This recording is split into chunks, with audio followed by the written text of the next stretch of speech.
আসসালামু আলাইকুম। আপনারা সবাই কেমন আছেন? আশা করি আল্লাহর রহমতে ভালো আছেন। আপনাদের সবাইকে রহিমা কিচেন হোমে স্বাগতম। আজকে আমি নিয়ে আসলাম আরেকটা নতুন রেসিপি। এই রেসিপির জন্য এখানে আমি 2 কেজি গরুর গোশত ভালো করে ধুয়ে প্রেসার কুকারে নিয়ে নিয়েছি। এখন দিয়ে দিব কাঁচামরিচ বাটা আর পেঁয়াজ কুচি। এখন দিয়ে দিব 3 টেবিল চামচের মতো আদা বাটা। দিয়ে দিব 3 টেবিল চামচের মতো বাদাম বাটা। দিয়ে দিলাম বাদাম বাটা আর দিয়ে দেবো হাফ কাপের মতো টক দই। টক দইটা আমি পানি ঝরে ডিপে রেখেছিলাম বলে আবার এভাবে পানি এসেছে। এখন দিয়ে দেবো পরিমাণ মতো লবণ।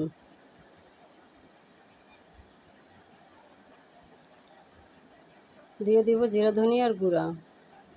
এখন দেব বিরিয়ানি মশলা। এখন দিব একটু শুকনো মরিচ গুঁড়া। এখন দিয়ে দেব একটু পানি। এখন আমি চুলাটাকে অন করে দিব। এই যে আমি আমার চুলাটা অন করে দিয়েছি। এখন দিব একটু সয়াবিন তেল। আমার গোশতের সাথে অনেকটা তেল আছে, এই জন্য আমি অল্প করে তেল দিলাম। এখন আমি এই মশলাগুলো গোশতের সাথে ভালো করে এভাবে করে নেড়েচেড়ে মেখে নেব। ভালো করে মাখা হয়ে গেলে আমি প্রেসার কুকারের ঢাকনাটা বন্ধ করে দেব। এই যে আমি প্রেসার কুকারের ঢাকনাটা দিয়ে বন্ধ করে দিলাম। এখন আমি ছিট ওঠার জন্য অপেক্ষা করব। আমার গোশতটা আমি 5-6টা ছিট দিয়ে নেব। এই যে ছিট এসে গেছে। এভাবে আমি 5-6টা ছিট দিয়ে নেব যেন আমার গোশতটা ভালো করে সিদ্ধ হয়ে যায়। 5-6টা সিট হয়ে গেলে আমি গোশতটাকে নামিয়ে ফেলব। আমার গোশতটা সিদ্ধও হয়ে গেছে। এখন আমি গোশতটাকে নামিয়ে ফেলব।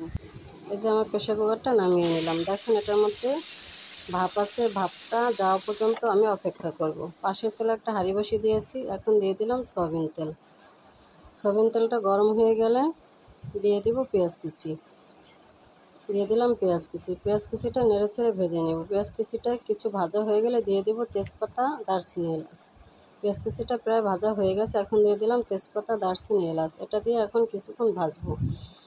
দারচিনি, এলাচ দিয়ে ভাজা হয়ে গেলে দিয়ে দেব পরিমাণ মতো পোলাওর জন্য পানি।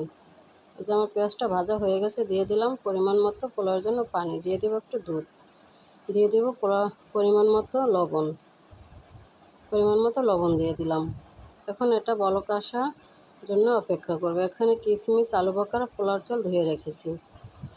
পোলাওর পানিটা বলক এসে গেছে। এখন এখানে আলু বখরা, কিশমিশ আর পোলাওর চালটা দিয়ে দেব। দিয়ে দিলাম পোলাওর চালটা, আলু বখরা, কিশমিশ। এখন এটাকে নেড়েচেড়ে আমি বলক আসার জন্য অপেক্ষা করব। প্রেসার কুকারের ভাপটা শেষ হয়ে গেছে। এখন আমি ঢাকনাটা খুলে ফেলব। যে ঢাকনাটা খুলে ফেললাম, দেখেন আমার গোশতটা হয়ে গেছে। এখন আমার পোলাওটা বলক আসার জন্য অপেক্ষা। পোলাওটা বলক এসে গেছে, পোলাওটা প্রায় হয়েও গেছে। এখন এর ভিতরে দিয়ে দেবো আমার গোশতটা দিয়ে দিলাম। গোশতটা দিয়ে আমি নেড়েচেড়ে পোলাওর সাথে মিশিয়ে নেব। পোলাওর সাথে ভালো করে মিশিয়ে ঢাকনা দিয়ে 5 মিনিটের জন্য রেখে দেব। 5 মিনিট পর ঢাকনা খুলে আবার নেড়েচেড়ে দিব। আবার ভালো করে নেড়েচেড়ে আবার 5 মিনিটের জন্য ঢাকনা দিয়ে রেখে দেব। আজকের আমার রেসিপিটা কেমন লাগলো আমাকে কমেন্ট করে জানাবেন। লাইক, কমেন্ট, শেয়ার করবেন। আমার চ্যানেলটা সাবস্ক্রাইব করবেন। আমাদের পাশে থাকবেন, আমাদের জন্য দোয়া করবেন। এই যে আমার পোলাওটা হয়ে গেছে, আমি পরিবেশন করে দেখাচ্ছি। দেখেন আমার পোলাওটা পারফেক্টভাবে হয়ে গেছে। এখন একটু পেঁয়াজ বেরেস্তা দিয়ে নিলাম। দেখেন গোশতটা কত সুন্দর সিদ্ধ হয়ে গেছে এবং পোলাওটাও ঝরঝরা হয়েছে। আমার ভাতটাও অনেক সুন্দর ফুটেছে। এতক্ষণ ধরে আমার রেসিপিটা দেখার জন্য আপনাদের সবাইকে অনেক অনেক ধন্যবাদ। আল্লাহ হাফেজ।